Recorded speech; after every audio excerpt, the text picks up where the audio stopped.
রাশেদ খান নামে একটা লোক আছে না, এটা কাবিলের প্রেতাত্মা। কাবিলের সাথে ওর জীবনের মিল আছে। রব্বুল আলামিন বলেন, কাবিল হাবিল ওই দিন বলেছিল, ভাই আপনি যদি সত্যি ইচ্ছা করে এগুলো আমার সাথে করেন, পরিবারে, সমাজে, রাষ্ট্রে, আন্তর্জাতিক মহলে আমাদেরকে যদি শুধু কালার করতে চান, এ বাংলাদেশে বহু হাবিলকে আজ আমরা দেখতে পাচ্ছি। হাবিল হয়তো নেই কিন্তু তার প্রেতাত্মা আছে, কাবিল হয়তো নেই কিন্তু কাবিলের প্রেতাত্মা আছে। আমি নাম ধরেই বলছি, কাবিলের প্রেতাত্মা বাংলাদেশে ঝিনাইদহ রাশেদ খান নামে একটা লোক আছে না, এটা কাবিলের প্রেতাত্মা।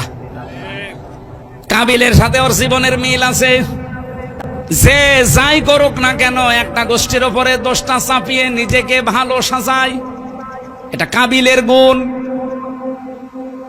আপনি দেখেন সারা বাংলাদেশে যেখানে যা হবে, এই লোকটা সর্বপ্রথম মুখ খোলে যে একটা দলের উপরে দোষটা চাপিয়ে দাও। আপনি কিন্তু নিজেও জানেন যে এই দোষ, এই দোষের সাথে এই দলের কোনো সম্পর্ক নেই, কিন্তু তাকে কালার করার জন্য আপনি উঠে পড়ে লেগেছেন। যেই জাতি যেই কাজ করে না, তার উপরে যদি কেউ ওইটা চাপিয়ে তাকে জাতির সামনে কালার করে দেয়, হয়তো সাময়িক কিছু মনে করছেন না, আল্লাহ বলেন কি হবে, আনতাবু আবি ইসমি ওয়া ইসমিকা। হাবিল বলেছিল, ভাই কাবিল, আমি চাই আপনি আমার উপরে জুলুম করে, অত্যাচার করে, অতর্কিত হামলা করে আমাকে মেরে ফেলার মাধ্যমে যে পাপ হবে, এই পাপটা আপনি বহন করেন।